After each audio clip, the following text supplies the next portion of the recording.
Amazon's Swiftine Harrow. Here we've got the 5-metre machine working down ground.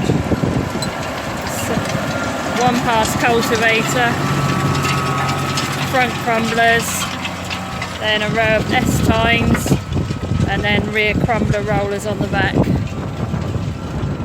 Machine's got LED lights, folds up hydraulically for transport with secure stays to stop the machine waving whilst in transport.